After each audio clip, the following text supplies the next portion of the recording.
Very good afternoon everyone. चलिए बेटा start करने जा रहे हैं आप सभी के साथ अकाउंटिंग स्टैंडर्ड 13 के क्वेश्चंस। अकाउंटिंग का बेटा उस दिन मैंने आपको कंसेप्ट करवाया था। क्वेश्चन जब हम रिवाइज करने जा रहे हैं तो बेटा क्वेश्चंस के अंदर सबसे पहली चीज जो हमने रिवाइज करके चलनी है, ठीक है, फिर डिस्क्रिप्टिव वाले में एक बार आ जाते हैं। तो डिस्क्रिप्टिव के अंदर बेटा तीन या चार तरह के ही क्वेश्चन बनते हैं, तो मैं हर कैटेगरी का एक एक क्वेश्चन आपके साथ ना डिस्कस करके चल रहा हूँ। ये फाइल मैंने आपके साथ ग्रुप में शेयर कर भी दी है, ठीक है। बेटा सबसे पहले कैटेगरी जो है ना क्वेश्चन के अंदर, वो इस टाइप की बन सकती है, रिक्लासिफिकेशन के ऊपर। कौन से कंसेप्ट के ऊपर बनती है बेटा? रिक्लासिफिकेशन के ऊपर। अब रिक्लासिफिकेशन के अंदर हमारे पास बेटा क्या लगता है, देखो ये क्वेश्चन नंबर 15 देखेंगे बेटा एक बार। पास पेपर मई 2019 का क्वेश्चन है बेटा। 15 जून 2018 को वाई लिमिटेड रिक्लासिफाई करना चाहती है investment in accordance with as 13, decide and state the amount of transfer based on the following information. आपको डिसाइड करना था और अमाउंट बताना था किस अमाउंट पे ट्रांसफर करके चलोगे। बेटा रिक्लासिफिकेशन अकाउंटिंग स्टैंडर्ड 13 के अंदर हमने पढ़ा हुआ है कि एक होता है पैराग्राफ नंबर 23 और एक होता है पैराग्राफ नंबर 24, ठीक है। अब अगर लॉन्ग टर्म आपके इन्वेस्टमेंट जो है, अगर आप उसको रिक्लासिफाई करके चल रहे हो, लॉन्ग टर्म इन्वेस्टमेंट को आप रिक्लासिफाई करके चल रहे हो करंट इन्वेस्टमेंट में, तो वो कहता था कि आप ट्रांसफर किस पे करके चलोगे, lower of cost and carrying amount. तो कैरिंग अमाउंट और कॉस्ट में से जो लोअर है उसके ऊपर ट्रांसफर करोगे। लेकिन अगर आप करंट इन्वेस्टमेंट को रिक्लासिफाई कर रहे हो लॉन्ग टर्म इन्वेस्टमेंट्स में, तो ऐसे केस में कॉस्ट या फिर fair value which ever is lower बेटा हम लेकर चलते हैं, ठीक है। अब इसके अंदर आपका पहला क्वेश्चन आ गया, पहला क्वेश्चन आ गया पार्ट। अब question for the long term, तो पहले आपने ना पैराग्राफ नंबर 23 और 24 ये दोनों लिख कर आने हैं। पैराग्राफ 23 24 लिखने के बाद फिर हम आंसर देना शुरू करेंगे, ठीक है। अब आगे लिखा हुआ portion of the long term investment purchase on 1 मार्च। बेटा 1 मार्च को आपने इन्वेस्टमेंट परचेज करी थी, उसको आप रिक्लासिफाइड कर रहे हो करंट में, लॉन्ग टर्म थी करंट में रिक्लासिफाई कर रहे हो। कॉस्ट कितनी थी बेटा? 14 की कॉस्ट थी। आपने इसको राइट डाउन करा 2 लाख रुपीज से, तो कैरिंग अमाउंट कितनी होगी बेटा? क्या कैरिंग अमाउंट 12 लाख हो गई? ठीक है। और कह रहे हैं मार्केट वैल्यू इन्वेस्टमेंट्स की जो है 15 जून को वो है 11 लाख रुपए, यानी जिस दिन आपने ट्रांसफर करा उस दिन 11 लाख रुपए की मार्केट वैल्यू है। बेटा क्या मार्केट वैल्यू को मैं कंसीडर भी करके चलूंगा? नहीं सर, मार्केट वैल्यू मेरे लिए क्या हो जाएगी बेटा, यहाँ पे इरेलीवेंट हो जाएगी, तो 12 लाख रुपए के ऊपर आएगी। यहाँ ये क्लियर होता है? यहाँ सर तक इसमें डन है? कॉस्ट और carrying amount which ever is lower लेते हैं ना।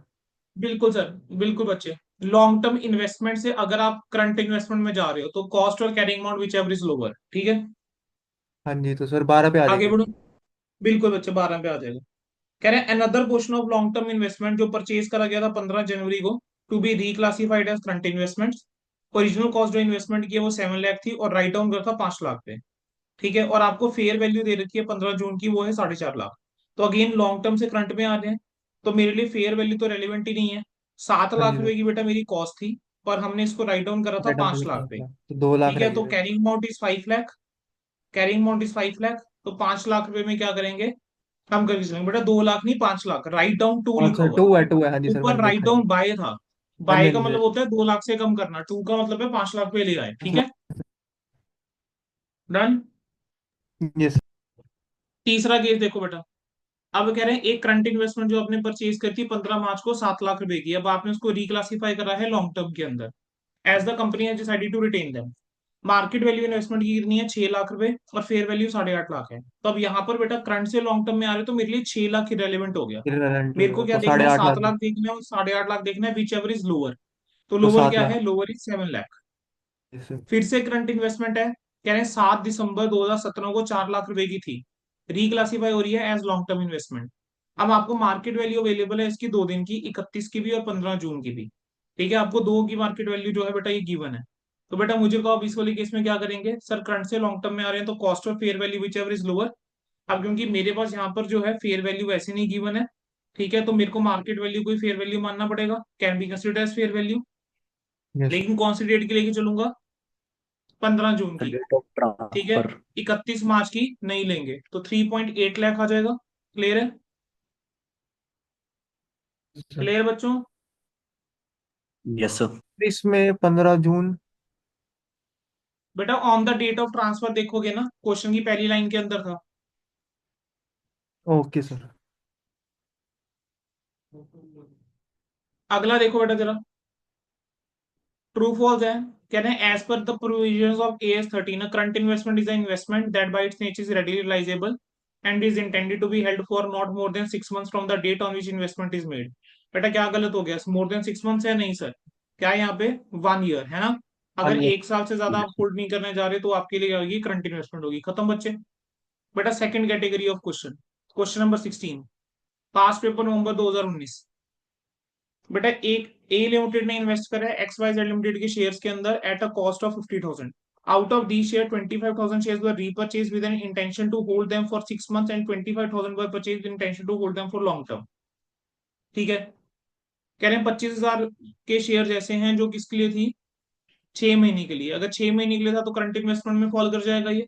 Yes sir. और 25,000 के शेयर जो हैं वो लॉन्ग टर्म में फॉल कर गए। मुझे इतना पता है सबसीक्वेंट में मेजरमेंट में हम क्या करके चलते हैं, करंट इन्वेस्टमेंट को कॉस्ट के ऊपर, ठीक है, या फिर दूसरा कौन सा होता था बताओ जरा, fair value which ever is lower. Long term investment जो है हमेशा कॉस्ट के ऊपर। कॉस्ट के ऊपर लेकिन अगर फॉल अदर देन टेम्परेरी वाला है तब आपको प्रोविजन जो है वो क्रिएट करके चलनी पड़ेगी फॉर चलनी डिमिन्यूशन पड़ती इन है। The value. ठीक है। तो अब यहाँ पर क्या होगा बेटा, 47,500 वो कह रहे हैं कि वैल्यू आ गई है और उसने बोला है कि जो फॉल है वो टेम्परेरी है। अगर फॉल जो है बेटा यहाँ पे टेम्परेरी है तो 47,500 को अगर मैं 2 से डिवाइड कर दूं तो मेरे पास कितनी वैल्यू आ जाती है, मेरे पास वैल्यू आ जाती है बेटा तेईस हजार तेईस सात सौ हजार सात पचास सौ रुपए पचास तो बेटा जो तो मेरे करंट इन्वेस्टमेंट वाले शेयर्स हैं उसको मैं कहूंगा 25,000 या 23,750, विच एवर इज लोअर। तो करंट वाले को तो हम लेकर चलेंगे 23,750 में। लेकिन जो लॉन्ग टर्म वाले हैं उसकी कॉस्ट अब 25 है। ठीक है, लेकिन क्योंकि फॉल जो है वो अदर देन फॉल जो है वो टेम्परेरी वाला है, यस इस सर। वजह से उसको कॉस्ट के ऊपर ही लेकर चलेंगे, कॉस्ट के विच ऊपर विल ही बी मिलेगी twenty sir. Five thousand yes sir. अब आपको गोल्ड और सिल्वर की बना है, बताया हुआ कि गोल्ड आपने 2019 में परचेज करता, गोल्ड सिल्वर 1 लाख और 30 लाख में। अब 1 और 30 लाख में बेटा आपने परचेज करा हुआ है, पर आज की डेट में इसकी वैल्यू कितनी है, 180 और 30 55। तो बेटा ये तो आपका जनरली किस लिए होता है, जनरली लॉन्ग टर्म के लिए लॉन्ग टर्म के इन्वेस्टमेंट लिए के लिए होता होता है ये। तो इस वजह से इसको कॉस्ट के ऊपर लेकर जाएंगे। तो किसके ऊपर आएगा बेटा, 1 लाख और 30 लाख के ऊपर है। 30 आएगा। लाख। ठीक है बेटा, स्क्रीन के ऊपर आपके सामने इसका आंसर है, एक बार प्लीज पढ़ के देख लो बेटा अभी क्लास में, विद इन क्लास पढ़ लो फिर अगला क्वेश्चन पे जाओ।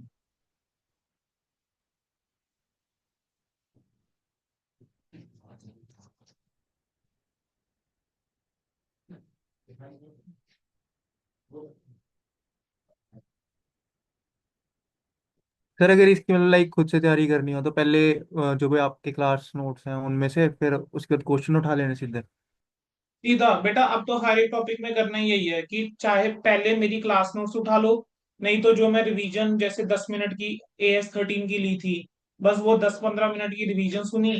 ठीक है, अगर वो तेज लग रही है कोई बात नहीं, थोड़ा स्लो वाली कर देंगे, ठीक है, दोबारा से। तो वो रिवीजन वीडियो सुनी, बस उस पर क्वेश्चंस के ऊपर टाइम लगाया। अब अगर आप ये देखो कि डिस्क्रिप्टिव के अंदर बेटा ये 19 क्वेश्चंस की फाइल है, ठीक है, इसके अंदर बेटा बस लेटेस्ट वाली RTP और MTP नहीं है, इसे 19 क्वेश्चन की आपके सामने फाइल है। अगर आप देखोगे इसके अंदर गिन के 4 या 5 ही क्वेश्चन है ढंग के, बाकी तो सिर्फ वैल्यूज चेंज हो रही हैं। अब रिक्लासिफिकेशन वाला अगर हमने एक क्वेश्चन कर लिया तो क्या हमें 4-5 क्वेश्चन और करने की जरूरत है, नहीं नो। है ना। No sir. सिमिलरली अगर मैंने ये शेयर्स वाला जैसे आपको एक क्वेश्चन करवा दिया तो क्या मुझे और क्वेश्चन करने की जरूरत है, नहीं। बट फिर भी मैंने आपको ये फाइल दी है, ठीक है, आपने एक बार रीड कर लिया यहाँ से। तो एंड में क्या होगा, एंड में बस आपको ये पता होना चाहिए, अच्छा मुझे यार AS 13 डिस्क्रिप्टिव देखना है, ये 4 क्वेश्चन पढ़ के जाने हैं। तो 4 क्वेश्चन पढ़ गए, जैसे अभी मैं आपको 4 क्वेश्चन करवा दूंगा डिस्कस। तो अब जब इसके बाद आप ये फाइल पढ़ोगे ना तो जो 4 मैंने करवाए हैं वो वाले 4 नहीं पढ़ोगे, आप अलग 4 पढ़ना। अच्छा। अपने आप ही बेटा सारे पास पेपर क्वेश्चन कवर हो जाएंगे, ठीक है। सर मैंने इसका क्लियर वो है। ना कॉन्सेप्ट वाला रिवाइज तो पूछ रहा था मैं कि कैसे रिवाइज करना।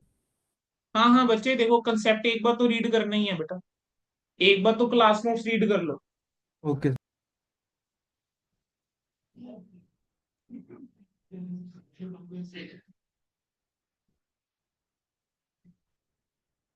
चलो अगला क्वेश्चन की तरफ बढ़ता हूँ बेटा मैं फिर। बेटा अब अगला क्वेश्चन जो आ जाता है वो देखो ये आ जाता है, ठीक है। जरा ये वाला क्वेश्चन देखो,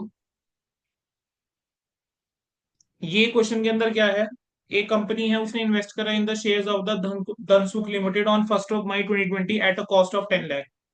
कह रहे हैं 3/4 इन्वेस्टमेंट जो है वो करंट थी और रिमेनिंग जो है वो hold for more than 1 year थी। कह रहे हैं अब अकाउंट्स जो रिवील हुआ उसने कहा कि कैश लॉसेस हो रहे हैं वो डिक्लाइन हुआ है मार्केट शेयर के अंदर और 7.5 लाख से ज्यादा नहीं मिलेंगे, और कह रहे हैं ये जो फॉल है वो नॉन टेम्परेरी वाला है। अगर अदर देन टेम्परेरी वाला फॉल है तो क्या मुझे प्रोविजन क्रिएट करनी चाहिए?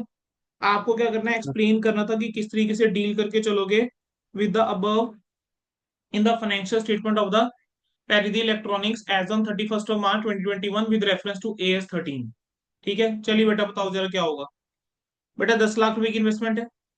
यस ठीक सर। है, अब यहाँ पर मेरे पास दो तरीके की थ्री इन्वेस्टमेंट होगी, फोर तो पहले तो मैं परसेंटेज वही लिख कर आऊंगा कि जो करंट इन्वेस्टमेंट है उसको कैरी करके चलते हैं कॉस्ट और कॉस्ट फेयर और value which ever is lower के ऊपर।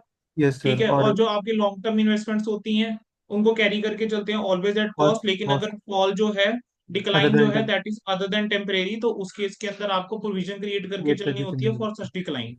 ठीक है, अब हमने एक ना स्टैंडर्ड की, जो मैंने आपको नोट्स लिखवाए हुए हैं या प्रिंट आउट दे रखे हैं, उसी के अंदर लिख रखा है कि कुछ एक इंडिकेटर्स होते हैं वैल्यूज के, कि एक इन्वेस्टमेंट की वैल्यू कैसे ऑब्टेन होती है। वो कैसे ऑब्टेन होती है कि उसकी मार्केट वैल्यू क्या है, जो भी इन्वेस्टी है उसके एसेट्स क्या हैं, लाइबिलिटीज क्या हैं, उसकी फाइनेंशियल एक्सपेक्टेड कैश फ्लोज कितने हैं, रिजल्ट्स क्या हैं। ठीक है, तो अब यहाँ पर अगर आप देखोगे हुआ क्या कि 10 लाख रुपए की इन्वेस्टमेंट थी, अब 10 लाख की बाइफर्केशन करो तो 7.5 लाख रुपए शॉर्ट टर्म हो गया यानी करंट हो गया, और 2.5 लाख रुपए लॉन्ग टर्म हो गया। अब हम कह रहे हैं टोटली इन्वेस्टमेंट की वैल्यू 7.5 लाख रुपए रह गई। 7.5 लाख यस सर। ठीक है, अब अगर आप प्रोपोर्शनेटली 7.5 लाख को भी अगर बांट दो इसके अंदर, ठीक है, एक बार बांटना जो कैलकुलेटर पे, 7.5 लाख इंटू 1/4, बोलो कितना आता है? 187,500 आता है क्या? यस सर 187 और 7.5 लाख इंटू 3/4 कितना आ रहा है? 5 62,500 आ रहा फाइव है लाख क्या? 52,500 यस सर। ठीक है, तो अगर अब देखो अब यहाँ पर क्या होगा, जो करंट इन्वेस्टमेंट है वो तो 562,500 पे आ जाएगी, यस सर और जो लॉन्ग टर्म इन्वेस्टमेंट है वो 187,500 के ऊपर 500 दिखा पे आ देंगे। जाएगी। ठीक है, और जो 2.5 लाख रुपए का, जो भी टोटल 2.5 लाख रुपए का डिफरेंस है वो P&L के अंदर क्या कर दोगे, चार्ज कर दोगे। बोलो क्लियर होता है? सर ये वो था ना इस करके करा है ना charge period other than temporary वाला इस हाँ जी करके। बेटा, बिल्कुल बेटा, देखो वो तो वैसे भी देखो, जो करंट इन्वेस्टमेंट भी गिर के इस पे अगर कर रहे हो, ये भी तो P&L में ही चार्ज होगा, यस और ये भी P&L में ही चार्ज होगा। ठीक है, सर। चलिए आ जाओ जरा बेटा अब आखिरी क्वेश्चन के ऊपर इस फाइल में। ये वाला क्वेश्चन देखो बेटा, जरा जरा इसको सॉल्व करो। चलो, गिव इट अ ट्राई, इसको सॉल्व करो।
हाँ जी बच्चे, हुआ? कैसे करोगे ये वाला क्वेश्चन? उसने सबसे पहले बोला क्लासीफाई करना है अपने क्लासिफाई इन्वेस्टमेंट को इन अकॉर्डेंस विद AS13। अब देखो बेटा, वैसे तो देखो AS13 के अंदर हमेशा याद रखना बात किसकी होती है, इंटेंशन की होती है। यस बात सर। किसकी होती है? इंटेंशन की। ठीक है बच्चे, मैं आप लोगों का एक सेशन ना और लेके चलूंगा which will be between April 25 to April 30। उस एक सेशन के अंदर मैं आपको हर एक चैप्टर की ना गलतियां बताऊंगा कि किस किस चैप्टर के अंदर किन चीजों का ध्यान रखना है, वहां पर भी ये चीजें रिपीट होंगी कुछ एक। ठीक है, लेकिन यहाँ पे सुनना, यहाँ पे बात किसकी है, इंटेंशन की बात है। अब मेरे को क्वेश्चन के अंदर कहीं इंटेंशन क्लियरली तो नहीं दिख रही, लेकिन मेरे को क्वेश्चन के अंदर डेट ऑफ परचेज गिवन है, यस और सर। मेरे को ये वैल्यू निकालने को बोल रहा है 31 मार्च 21 की। अगर मेरे पास आज की डेट में भी ये चीजें हैं, मैंने 1 मई को खरीदा है और 31 मार्च की वैल्यू गिवन है, तो क्या मैं कह सकता लॉन्ग हूँ टर्म। ये वाले जो म्यूचुअल फंड है ये लॉन्ग लॉन्ग टर्म है? टर्म है यस सर लॉन्ग टर्म है। लेकिन अगर बाकी आप तीनों देखोगे उसके अंदर भी 1 ईयर नहीं हुआ है, तो क्या मैं शॉर्ट इनको टर्म है करंट इन्वेस्टमेंट बोल सकता हूँ? यस सर करंट है यस सर। अब अगर ये लॉन्ग टर्म है तो अब इसकी मुझे तो कॉस्ट कितनी होगी सर, 50,000 पहले की प्लस 50 200 प्लस 20, यस सर। 50,220 इसकी कॉस्ट होगी। Yes sir. इसी तरीके से अगले की कॉस्ट हो जाएगी ये तीनों अमाउंट ऐड, तो 25175। अगले की कॉस्ट के अंदर ये तीनों अमाउंट ऐड, दैट इज 75375। और अगले की कॉस्ट के अंदर ये तीनों अमाउंट ऐड, दैट इज 7325। अब मुझे बताओ जो करंट इन्वेस्टमेंट्स है वो कॉस्ट और fair value which ever is lower, और yes sir. Market value can be taken as the fair value. ठीक है, बिल्कुल सर। तो इस केस में 24220 टू आ फोर। जाएगा, यस सर, इस केस दूसरे में केस में seven seven five five three seven five आ जाएगा, यस इस सर, केस में और इस सिक्स केस में five eight sixty eight five zero आ एट जाएगा। जीरो अब और यहाँ उसमें पर टू कितना लेकर चलूं सर, लॉन्ग टर्म को कॉस्ट पे ही कॉस्ट के होगा। ऊपर लेके चलते हैं, लेकिन फॉल हुआ है। यस अब हम यहाँ पर ये मान के चलेंगे कि ये जो फॉल हुआ है ये अदर देन टेम्परेरी वाला है, सॉरी ये टेम्परेरी नेचर का है। ठीक है, अच्छा, अगर ये ये फॉल टेम्परेरी टेम्परेरी नेचर का है तो किसके ऊपर आएगा, कॉस्ट के ऊपर आएगा। कॉस्ट के ऊपर यानी आएगा सर। 50,000 किसके ऊपर आ जाएगा, 220 के ऊपर। यस ये लो सर। बेटा, 50,220, 24,220, 75, 65, टोटल कितना आ गया, 215,695। ये बेटा गलती से 2 बार आ गया इधर। क्लियर है यस सर। बेटा, यस आपका ये क्वेश्चन जो है आपका ना ये हो गया हुआ है। ठीक है, बस यही था। AS13 के अंदर का डिस्क्रिप्टिव आया ना बेटा, इसी तरीके से आएगा। ठीक है, सर इसी जो टाइप वो के क्वेश्चन आता था एक आएंगे। एक्स एक्स राइट और कम राइट वाला वो। अच्छा, एक्स राइट और कम राइट वाला वो क्वेश्चन भी करवा देता हूँ, ये ले बच्चे। सर उसी में उलझते हैं, क्योंकि उसमें इन्वेस्टमेंट और इंटरेस्ट भी देना होता है ना। एक प्री एक्विजिशन वाला और दूसरा। अरे बच्चे, वो तो प्रैक्टिकल क्वेश्चंस पे चलेगा ना। अच्छा, ये सिर्फ आप एमसीक्यू बता रहे हो? ये सिर्फ MCQ नहीं बेटा, ये डिस्क्रिप्टिव वाला। AS13 के अंदर दो ओके। तरीके के क्वेश्चन थे ना, हाँ जी, हाँ डिस्क्रिप्टिव जी। भी और प्रैक्टिकल भी। तो ओके ये तो सर, ओके डिस्क्रिप्टिव सर। वाले करो, इसका प्रैक्टिकल पे भी आऊंगा। हाँ, एक बार जो आपने कम राइट वाला पूछा है उसके ऊपर आ जाते हैं बेटा। ये लोग, मिस्टर एक्स ने बेटा 200 शेयर एक्वायर करे कंपनी से कम राइट बेसिस के ऊपर। ठीक है, तो बेटा कम राइट बेसिस के ऊपर शेयर एक्वायर करे, और उन्हें बोला कि सब्सिक्वेंटली उनको ऑफर मिल गया कि 1:1 के अंदर आप बाय कर सकते हो 107 रुपए के हिसाब से। अब कंपनी ने शेयर जो है वो सब्सक्राइब नहीं करे, पर राइट जो है वो सारे सेल कर दिए 12,000 में। ठीक है, उसने शेयर सब्सक्राइब नहीं करे, बट राइट सेल कर दिए कितने में, 12,000 में। Yes sir. कह रहे हैं जो मार्केट वैल्यू है शेयर्स की, ठीक है, after becoming ex right has gone down to 60,000। तो पूछता है अकाउंटिंग ट्रीटमेंट क्या होगा। बेटा ये ना एक्सेप्शन के अंदर फॉल कर गया। ठीक है, हमने एक ना पॉइंट पढ़ा हुआ है कि जब आपने इन्वेस्टमेंट जो करी है अगर वो कम राइट बेसिस के ऊपर करी हुई है, और मार्केट वैल्यू इन्वेस्टमेंट की राइट के बाद, ठीक है, क्या हो जाती है, अगर कॉस्ट से भी नीचे आ जाती है जिसके ऊपर आपने वो एक्वायर करे थे, तो जो आपका राइट को बेचकर पैसा आएगा, प्रोसीड्स आएंगे, that will be credited to investment. यानी वो आप पैसा किसके लिए यूज करके चलोगे, इन्वेस्टमेंट के अंदर क्रेडिट करके चलोगे, इन्वेस्टमेंट की कैरिंग अमाउंट को आप रिड्यूस करके चलोगे उसको मार्केट वैल्यू पे लाने के लिए। अब यहाँ पर आपने कम राइट बेसिस के ऊपर 70,000 रुपए में क्या करा, 200 राइट शेयर खरीदे। ठीक है, यस। अब क्या हुआ, आपने इन 200 राइट, साथ में आपको 200 राइट्स मिले, 200 शेयर खरीदे साथ में आपको राइट्स मिले। अब जो आपको राइट्स मिले वो आपने किस रेट के हिसाब से बेचे, 12,000 में बेच दिए। आइडली तो ये 12,000 P&L के अंदर क्रेडिट होना चाहिए, लेकिन यस। हम कह रहे हैं इसको आप P&L में क्रेडिट नहीं करोगे। आप क्या करोगे, इस 12,000 में से, क्योंकि अब मार्केट वैल्यू गिर के 60,000 रह गई है, अब फॉल होके ये रह गया सिर्फ 60,000। 60 था। तो कह रहे हैं to the extent of this fall 10,000 आप क्रेडिट करोगे इन्वेस्टमेंट को। ठीक है, यस और सर। बाकी आपका P&L में जाएगा, तो एंट्री क्या हो जाएगी, bank to bank to investment. Investment to and P to N P&L।